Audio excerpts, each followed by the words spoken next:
And we are live. How's it going, everyone? Today we have a fairly special guest. It's obviously Albert Chen, co-founder of Genopets. Amazing to have you on, man. Great to be here and great to be at mtnDAO. Yeah. And just for some context from my end, and then I'll obviously let Albert put it in his own words, but Genopets is doing something really cool where they're looking to innovate how gamers interact with RPGs through utilizing NFTs. So specifically, and I mixed that up a little bit, I would say through Web3. So what this whole thing is Genopets is taking FitnessFi and NFTs and really making a brand new mobile game where users can interact as an RPG. So fumbled that intro a little bit, but luckily we have Albert here to put it in his own words, and really just curious to hear a lot about Genopets because you guys have had a lot going on in the background, and it seems like news is really starting to ramp up now. Yeah, so just quick intro about what Genopets is. Yeah, Genopets is a move to earn NFT game, but it's also an RPG. And moving is the main way that you grind in this game. But we have adventure and PvP and all that stuff built in. And the basic gist of the idea is that a Genopet is the representation of your health, and you take care of your pet by taking care of yourself. Yeah, that's amazing and very well put. And really just to lay some context here before we get into the meat of what we're going to talk about today, obviously for users that are keeping up with Genopets, there is the treasure hunt that went live today. But it would be great to just hear a little bit about the team's background and the history behind Genopets. You guys have been grinding away for a while now at the Solana ecosystem, and there's been a lot of things that have came up until now. Yeah, so the team's background is we're a team of 23 now, but it started with three founders. So it's myself, Ben, and Jay. And Ben and I have been working together for 10 years, 11 years now, since 2011. We worked on some e-commerce projects together. And in 2017, we dove into crypto together. And Jay, we met in 2018 when he was working for Block One, which was the company behind the EOS blockchain. And he was hosting a hackathon at the time and invited us to join. So Ben and I got put together a team and participated in the hackathon, won the Global Hackathon Award, and started our project on EOS at the time in 2018. And the project was called GenoS, and it was a decentralized healthcare health data marketplace that we were trying to build. Fast forward a year later, the infrastructure for that technology just wasn't mature enough, and also being in winter and EOS is a blockchain not getting much traction, we shut that down. And we got into the Solana ecosystem as early as March, at least March of last year, was when almost a year now, exactly a year ago now. That's when I first heard about Solana, and I started looking into it. And I thought it was really interesting the way they dealt with scalability and concurrency and all that stuff. So we started looking into it. And one of the things I mentioned that really accelerated the entire process was when we were doing a health data marketplace, we were trying to represent the access rights to health data using NFTs. And I was more nerdy in that sense of saying, oh, this is just going to be like a representation of like the access to your health data on chain. But Ben, being the more creative guy, was like, well, if it's an NFT, it should be something like cool and sleek. So why can't we call this like a Genopet? So he had this idea as early as like 2019. But back then, NFTs were still pretty new. So we didn't think, well, I didn't think it would work. But as early as I think January of last year, when I saw Zed Run do what they were doing with like horse breeding and stuff, that was when I called up Ben and said, hey, let's do that idea that you had before. Let's reboot it. And then when I saw how good Solana was doing, I'm a big believer of L1 scalability, especially, for things like gaming, right? So fell in love with Solana. At the time, it was, Anchor framework wasn't out yet, so it was like chewing glass to try to build anything. But it's been a great ride.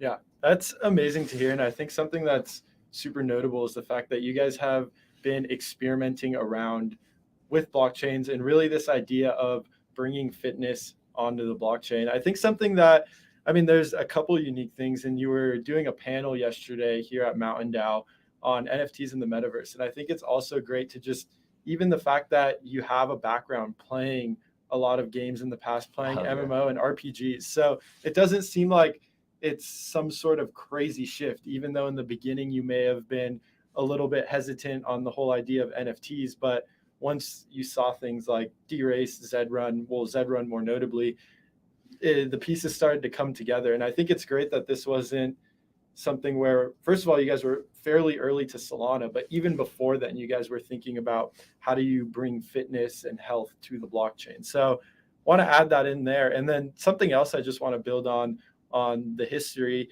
is the fact of how much support you guys have gotten over time now. You guys did an $8.3 million seed round. And this just brings a lot of ethos to the project and really, I imagine, helps propel you guys towards your goal. It's not a small feat to go and build this. So I'm just curious, Albert, from your end, how has this really helped you guys move forward and legitimize and solidify your plans to make Genopets? Great question. I think well, I'll start by saying like 8.3 is definitely fairly large for a seed round, even in this day and age. And it was on purpose. The reason why we raised that much money was because we knew that the technology that we needed to build across stacks was fairly heavy. So we needed to hire a lot. And games in general are just expensive to build. So for context here, we're, not only are we building experiences online, which uses like usual web technology, we're also combining like 3D graphics engine with like mobile UI. We use Flutter and Unity, and basically that requires us to have like 3 separate dev teams that work in lockstep with each other. It's been a tough process, but it's been really rewarding. But at the same time, we've been hiring nonstop, and it's just been expensive. And we're very blessed by the selection of investors that we've gotten. Like our round was led by Pantera and Convoy Ventures. I can't say like more about like how good they've been to us. Pantera has been great in helping us think through like token use cases and modeling out, staking that we have coming up. And Convoy is a traditional, fairly traditional like gaming investor, and they got into Web3 through investment in Sky Mavis. So I think we were their second or third Web3 investment, and they bring a lot of knowledge and connections from like the traditional gaming front. So I think, and we have like 20 other like investors that's just regional, that have like regional support, and it's just been really good with building a community, helping like think through our product, and just a connection and with the old guards as well. Yeah, and I think it's amazing. The narrative around blockchain Web3 gaming has recently been that it's no small feat. It will take people that both know things about the blockchain, but also know things about traditional gaming. And it definitely looks like Genopets is positioning themselves to leverage both of those to really create something that can flourish and can be successful. And I think that lays the stage very well for people who may not be keeping up too much for Genopets and gets them up to speed. There's obviously lots of fine details that we skipped over along the way that'll probably come up, but the biggest thing going on right now in Genopets is this treasure hunt. So yeah, there's a lot going on. It's 6 weeks long here. I'll let you just lay the stage down, and I'll see if I have any questions. Yeah, so treasure hunt, we launched treasure hunt, let's see, 2 hours ago, actually. Yeah, 2 hours ago, treasure hunt went live. Actually, we already have, I think before I came into this like podcast or stream, 30 people have already solved it. So what the treasure hunt is I got to give a little background of like why we did it and what it's for. So in Genopets, we have a model where it's free to play for any players that want to just mint a baby Genopet for free. But in order to earn, you have to buy these things called habitats. And habitats are where Genopet lives, and allows you to earn key tokens, which is our version of the reward token that will come out soon. And so we've had a Genesis Genopet drop as early as I think November, and we haven't done our habitat sale yet. And we've been thinking about how to do the habitat sale like fairly and efficiently and effectively. And we took some lessons from how we did the Genesis Genopet sale. So we used a fair launch protocol in November to do the Genesis Genopet sale, which went okay, but we had a bunch of bot attacks that bid the minimum, and it crowded out a lot of people in our community, and some people weren't happy about it. So we wanted to minimize the impacts of bots, and we decided as early as I think as like late December to make this entire experience a treasure hunt. So in order to craft a habitat, you need 5 crystals and a Terraform Seed. So Terraform Seed was given to anybody who participated in the Genesis Habitat Fair launch. So we have about 40,000 of those out there. And then we have fire crystals, metal crystal, water crystal, earth crystal, and wood crystal. So you need all 5 in order to craft a habitat. Now, we already have some that we've given out in airdrops, but I think it's like less than 600 per element. And you can just buy them on like Magic Eden or Fractal or like Solana. But to really get the habitats, we're releasing around 5,000 level 1 habitats. And we're not even going to do a drop. So what we're going to do is once you collect all 5 and have a Terraform Seed, you can mint one for a mint cost of 10 gene. That's our native governance token. Yeah. And you will be able to terraform one. We'll have a whole experience. And that's coming out in 6 weeks. And throughout the 6 weeks, every week we have a cipher, like a puzzle that people have to solve. And once you solve it, then you can get the crystal of that week. So what we have this week is water crystals. So we have 5,000 water crystals that people can mint. And before I came in here, 30 people already minted. And it's pretty exciting. You can see our Discord just kind of blowing up. And the funniest part for me is that we have language channels. So you have like the Chinese trying to go spy on the French channel and like doing Google Translate and seeing like, hey, this is what they're saying. Like, it's actually kind of incredible. And it drove a lot of engagement in our Discord. We probably need to make the next ciphers harder. We'll see. Yeah, that's really interesting. There's a lot of layers here. I think the big thing is how it's creating community, especially when we're seeing things like the whitelist meta where maybe people don't want to participate too much and it's kind of getting dragged along and held up. But it looks like you guys were able to integrate this in a fun, in a way that made sense for people that want to be a part of Genopets.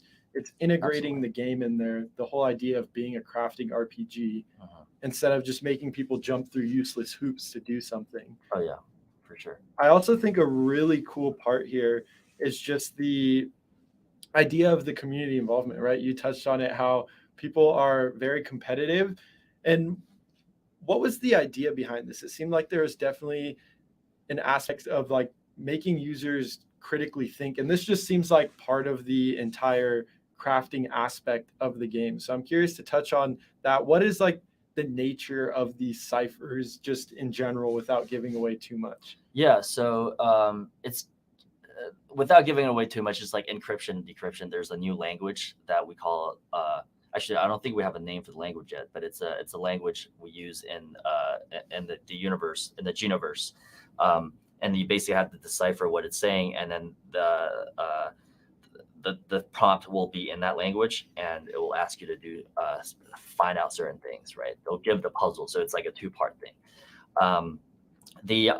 I think we're heavily inspired by things like in Ready Player One when they had the Easter egg hunt, like the Gunters. Yeah, so these are, at least for me, that was like a really cool thing, and we wanted to give our community that same sense of like competition and like involvement. I think we've been pretty blessed with our community. A lot of people in the community actually like truly care about the mission that we're trying to go for, instead of just trying to get a mint out and leaving. Not to say like we do have a pretty big community, so there's like a lot of different people in there. But I think our core group, which we call the DNA group, are a group of people that we carefully curate, and they've been instrumental in the growth of our community. Yeah, it's definitely super important. And it's fun to see not only events like this happen, but them start to catch traction so early on and have people interested. That's definitely not an easy feat. You need to have this thought out and have people interested. And so we laid the context. This is obviously a 6-week event where people will be able to collect these 5 crystals. And then the other requirement, or the requirement to join, is having a Terraform Seed.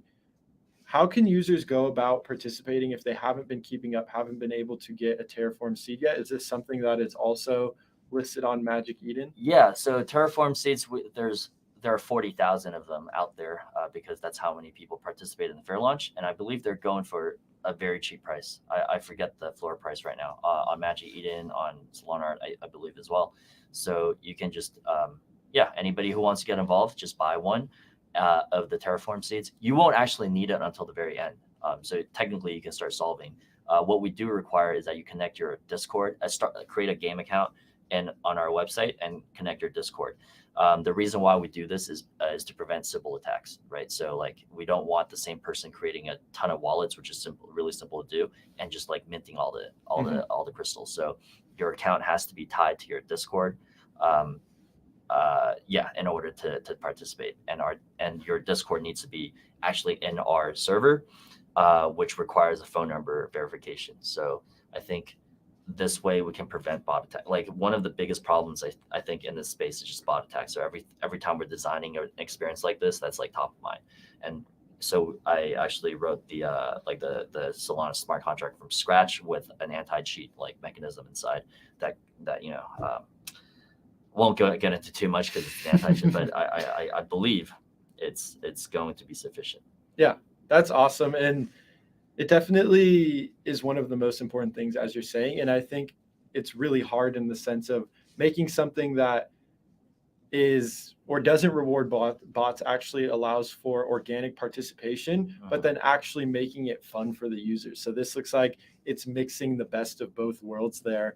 And as for regards for people who want to participate, you guys have dropped a Medium post and it's all out there. People can get involved in the Discord. Sounds like where most of the alpha is. Really collaborate with the community on that regard.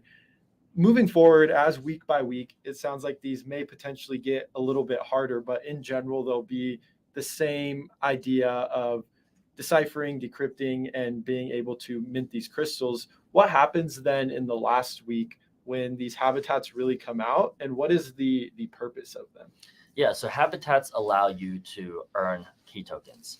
And there are a few ways that we're going about doing that that I won't spoil it for now, but in general, like that is, so every GameFi game has a yield generating asset.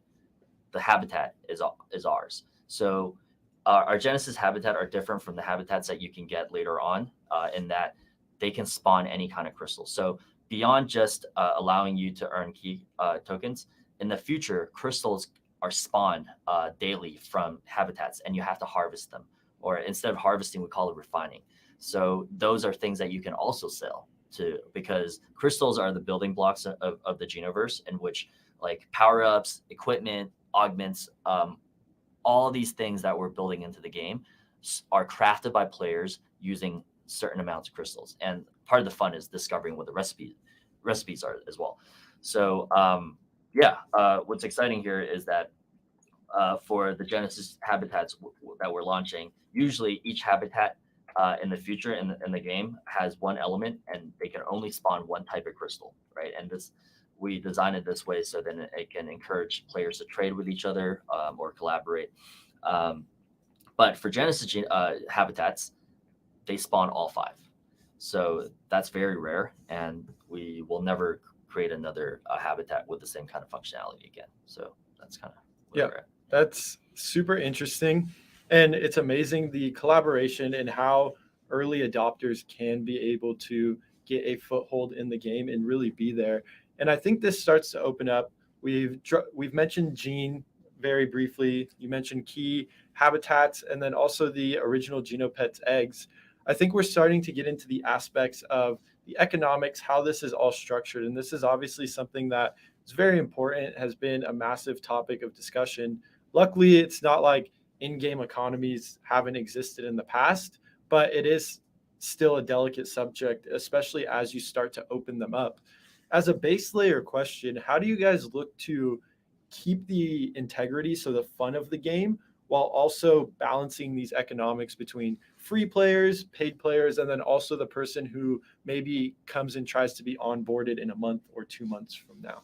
Yeah, so I think there's an article that I read, I forget when, that really I think goes down to the basic of it, is that play to earn, I think, is a misnomer.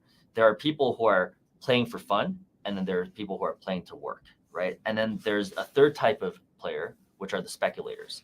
So I think in order for any kind of play to earn or GameFi economics to be sustainable, you need a supply side and a demand side. And supply side are always people who are working, like playing to work.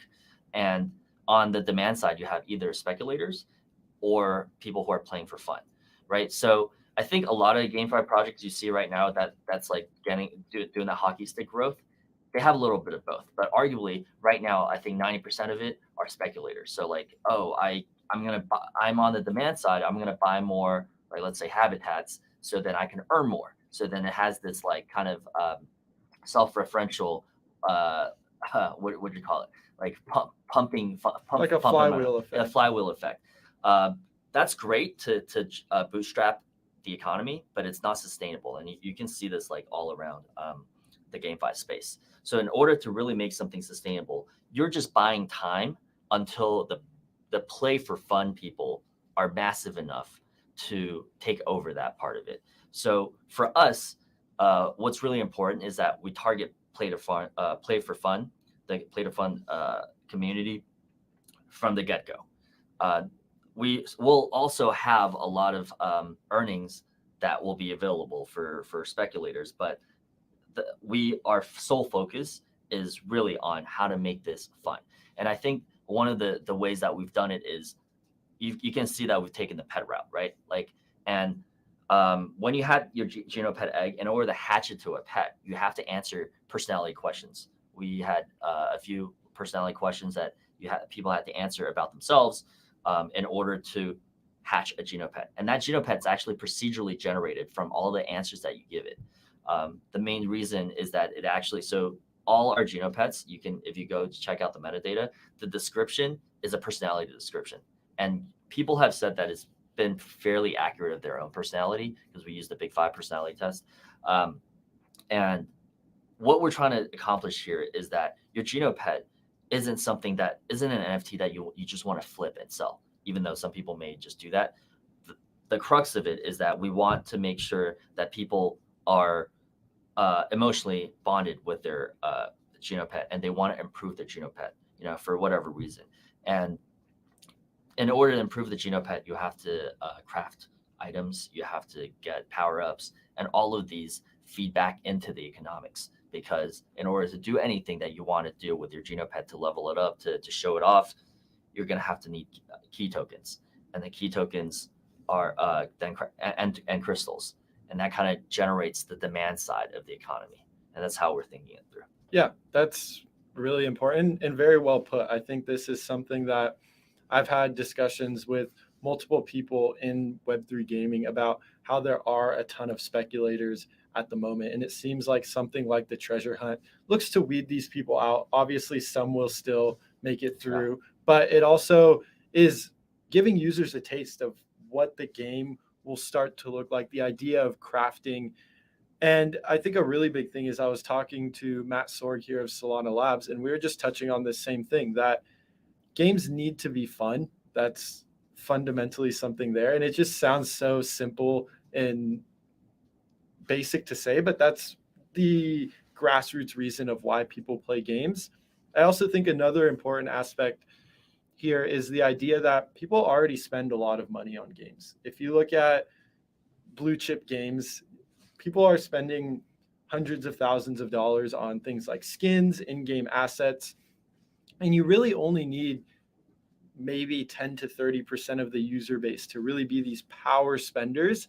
And that's what makes the game run. Obviously, like the incentives behind it, the studio needs funding and needs to build the game. But then as long as the game is fun, attracting those 20 to 30% of people doesn't seem too impossible, because it's already happening in the traditional gaming world. And then you couple that with the speculation of the space. It really just seems like the true problem here, obviously, as everyone is outlining, is making these at the core fundamentally an enjoyable thing that people will want to come and play and do it every day. And it sounds like you guys are definitely targeting that. And as you just said, Albert, building from that, from the core. I'm curious to build on it a little bit more. What are some of the reasons that you think make Genopets fun, besides the fact of emotional attachment to the NFTs really having users feel in the Genoverse. I'm sure there's multiple factors on top of that, and the fitness fi, we haven't touched too much into that, how that plays a role into all of this as well. Yeah, so I think one unique thing here is that we are one of the first games that in FitnessFi, and what that means is just we tie the grinding mechanism of the game in and connect it with like real world activity. And I think this makes it interesting because you could passively play the game, meaning you can go about your day, you can work out, you can do other things, or you can be playing other games. But passively, you'll always be playing Genopets.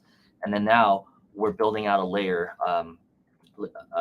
inside the game where you can explore the Genoverse, and there's a vast storyline that we're writing for the space, and then also later building out PvP, right? So I think we're taking elements from both Fitness Fi and like RPG to make this a more immersive experience. So yeah, on top of just having that emotional bond with your Genopet, we certainly hope that having a full world that you can explore, plus having the ability to battle your friends, whether it's like fitness challenges or actual like puzzle games that we will be launching, that will keep people engaged for longer. Yeah, and I think something that shouldn't go understated here is it's all being wrapped into promoting a healthy habit, such as fitness. Mhm. And this isn't necessarily something we've seen too much in gaming. And there is this stigma of people just being stuck at their computer behind a monitor all day. Whereas this dices up the mix a bit, where users are encouraged to move and get outside and can play passively while still keeping the core things that make games fun, such as puzzles, crafting, the grinding aspects, and being able to battle your friends. So I think that's a really unique angle that you guys have to dive even further into the fitness vibe, because we've been touching a ton on the RPG, the crafting, the game mechanics side. I'm curious, just from a high level, this is obviously something you guys have discussed. What is the total addressable market for something like fitness fi look like? That's funny because our lead investor, Convoy Ventures, actually did a study on this, and they told us I think the intersection of gamers, like like fitness people, and crypto interested people is something like 100 million or something like that. And that's just the intersection. That's our core group, and I think moving forward, once you know. I think this is without even getting into the mainstream. Once you get into mainstream to people who don't necessarily know anything about crypto or Web3 and are just into fitness and gaming, I think that number is exponentially higher. I don't know what that number is, but probably in the billions. Yeah. So we're excited for that opportunity, and I think right now we're focusing on our core audience, which is that the intersection of these three things, which is already like surprisingly like high volume. Yeah. And how do you guys look to onboard these intersections? I mean, this may be not too deep of a question. I think it's unique that you guys aren't chasing after this massive fish yet. I think a lot of discussions I like to have is, does someone like even us as a Web3 centric news source, Mhm.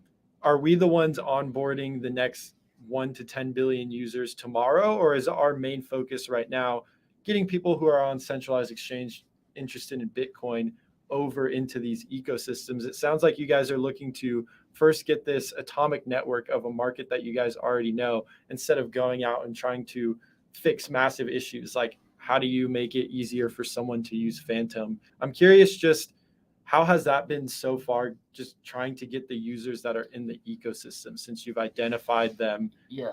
I think there's a spectrum of like Web3 knowledge, right? So Mhm. even within this community that I'm talking about, there's still people who are not super familiar with like using hardware wallets. So we definitely are, posting content about that. But at the same time, like the way we've designed the mobile app is so that you don't have to think about it at all. So we have something called the mainframe, mainframe.genopets.me. That's like your center console. You can do all your Web3 stuff there. Like you can check out your Genopet, you can do trading, and then the mobile app just reads from that. So when you log into the mobile app, you no longer have to think about like, oh, managing your wallet or like managing whatever, even like the currencies translate into something else, like we're going to call it energy in the game. So that's how we're approaching it.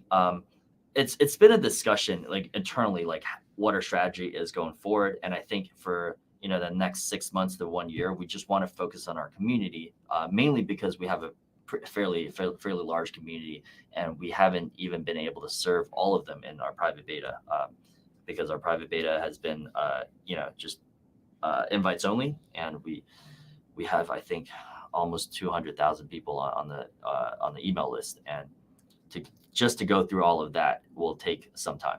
But moving forward, we're absolutely thinking about how to communicate this better. But you want to communicate to people who are friendly to your cause, because as you might know, like NFTs have somehow become a very controversial topic in like the gaming space. So we don't want to that's a very hard challenge. We want to convert those people eventually, but you want to convert people who are friendly to NFTs first, and then slowly expand. I think that's the way to go. Yeah, and I think there's multiple layers here. As the market progresses, people become more educated as a result of what you guys are doing, but also what everyone in the ecosystem is doing. It'll make it easier. And I think a big thing here is it's not like any of us are not looking to get towards this grand 1 billion users, but it's how do we get the atomic network first, but then also thinking about this in the back of our mind as it gets closer and closer. Things like you mentioned, having the mainframe, but then having the app be a much less friction, like a frictionless experience for users, is definitely something that is incredibly important in the long run. So I think it's interesting, one, just how big the market is of people that are already interested at these early of stages for something like Web3 gaming, and how you guys can look to capture that before really getting a big fish, even though this fish right in front of you guys is already fairly sizable. I feel like those people come around once you serve your community well. So it's kind of like win-win. Yeah, definitely. And just curious here, with the idea of FitnessFi, what do you think are some pitfalls you guys have seen of other things? This is obviously not the first time. You guys are taking it to a next level, but what have you guys been able to view and learn along the way, maybe seeing other apps, maybe not even necessarily Web3 ones, but just traditional fitness type apps that try to integrate things like this? Yeah, I mean, two things, right? Like, one of the things is that you want to make sure that people really feel like it's fair, that people can't just like put it on their dog and run around. And even if they do, they don't get a leg up, right? So like careful design of, and we've said this a lot whenever we're asked this question, which is, there's some little things we can do on the hardware side, the software side, and then later on the game design side. So all three layers of design needs to make sure that the system is fair and nobody gets a leg up, because once people start thinking that the system is unfair, then the whole incentive it goes out the window. So I think that's a really big thing that we're watching out for in FitnessFi, and that's like fairly unique in FitnessFi. And for that, we actually wrote our own Flutter package called Flutter Fitness. That like tracks all of these things, and we'll keep contributing to that. On the other hand, I think this is something that doesn't just plague FitnessFi, but also plagues GameFi, is that we want to make sure the emissions are carefully calculated, right? Sometimes at the expense of like the sustainability of the emissions, games have been seen to like emit a lot in the beginning, just because it's kind of like DeFi, right? Like at DeFi, if you do a lot of emissions for your pool in the beginning, that's how you bootstrap a ton of TVL. But once that slows down, then all of that is mercenary. Mm-hmm. So I think we've been doing a lot of internal modeling and just making sure that the numbers make sense. Like, yes, you want to emit a fair amount so that you attract people, but not so much that like once you rein it in, you start losing people. And that's something I think most GameFi games are struggling with, including ourselves. But we are being very thoughtful around how we implement it. Yeah, and it's very important. And it just goes back to the whole idea of bringing open economy into games. It's something that is very much dynamic, and it hasn't been perfectly executed before. And maybe it never does get perfectly executed, but there's ways to be thoughtful about it, make adjustments and really just think about how these things work. I also think it ties back into what we were getting at in the beginning. How do you make it so paid players are still having fun and enjoying, those people that are almost playing to work? And then you also have the free players that are very much playing for fun. And that's already a hard dynamic to balance. But then also making it so if a new player comes in 4 to 6 months from now, how do we ensure that they can be able to come into either of these groups and still have fun? And I think this is exactly what you're getting at with how do you look at these emissions and understanding and looking at not even just other GameFi, but what's happened in DeFi as well with high emissions. And you've seen things like mercenary liquidity.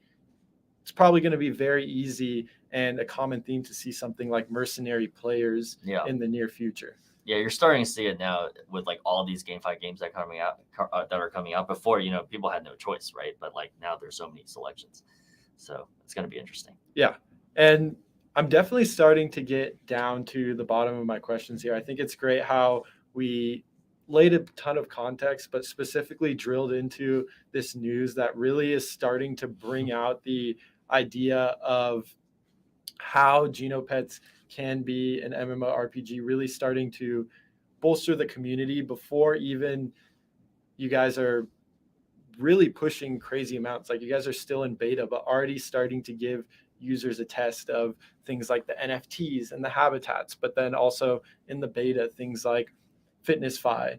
And so I think it's super interesting to watch this move forward and how much momentum you guys are building up, even a time where the market is a little bit slower. You guys are still pushing things out. The community is extremely active and having a fun time.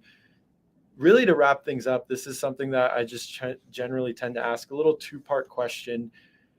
What is something in the mid to long term you're excited, both one thing for Genopets, but then just the entire Solana ecosystem as a whole as we move forward? Oh man, I'm actually really excited for like GameFi standards on Solana. I'm actively working with other projects to define like what it means to, like interoperate on like the level of models. So like our Genopets can live on in, other games. And these are standards that are being set actively by like Solana themselves and other projects. So I'm an active contributor in a lot of those conversations. And a lot of the economic activities, such as like how our habitats work, with like guilds being able to, loan to scholars and all that stuff, that's all going to be on chain. And you see lots of protocols on Solana working on just this, including ourselves. So I think in like, 6 months ago, you couldn't even mint an NFT like without just hoping for sending the soul and hoping for the best, right? Like I remember DJ Apes was like the first big launch, and how you minted it back then was just sending Solana into this wallet and you hope that they send you like an NFT back. And then after that we have Candy Machine fair launch, and then now we have Candy Machine V2. So that's only 6 months. So in 6 months, who knows where we're going to be, in terms of Solana NFT. Really excited about that. Yeah. And one last thing to cap it off, and I'm curious for a comment on this, is just the amount of talent that has came into the space in the past year or so. I mean, we saw how fast it moved in the past 6 months, but seeing things like the mtnDAO and then the Solana Hacker House World Tour. Oh my God, that's just incredible. Yeah. Yeah. What is your general consensus of being here? I know we've been chatting. It's fun just seeing each other up around, whether it's sun up or sundown. There's always people here working. Yeah. What's the general feel of like how much the ecosystem has progressed, even though maybe like, I think a big thing I've been saying is a leading indicator seems to be developers. If you can build cool things, the users will come. You're so right. And I can't be more bullish on the Solana ecosystem. Just by being here, I've been here for like 2 weeks, and it's just like meeting all these young developers who are super hungry, super talented, bounty hunters. You have a bunch of people just coming in, just like killing the bounties. Man, and I was at the LA Hacker House as well just before this. It's just the amount of talent that you're seeing pouring into Solana is just incredible. And yeah, I can't say it. Like, I'm so excited. It makes me feel alive being here. And mtnDAO just like sick. Yeah, definitely. We've been able to hit the slopes. I know you've been having a ton of fun with that. Have to ride, man. Yeah, that's next level. So super excited for what's to come, and just want to thank you for coming on, Albert. It looks like Genopets is really picking up steam. This treasure hunt has brought an insane amount of attention to Genopets, but it's not like you guys haven't been building in the past. You guys have built a ton moving forward, but I think what is exciting is what's to come in the future. And as you guys move forward, there's already so much demand, and it's just you guys are being thoughtful about it, how to move forward. And personally for myself, just scrolling through, looking at things like the artwork, hearing about how you guys are actually trying to make these NFTs more than just a PFP, but actually more relatable to users, because we've seen that that's already a big thing for NFTs. So actually making them personalized is amazing. And other than that, I think we covered a ton of things here. And just to reiterate something I said earlier, I think the best place for people looking to get active is going to be joining the Discord and really getting involved, even potentially getting, I think it was the DNA role if you're super active. So Yeah. that would probably be the next direction there. Also, just reading up on a ton of documentation. But just want to thank you for coming on, Albert. Thanks, Greg. It's been a great time here. Yeah, it's been amazing Awesome. to have you on. And until next time.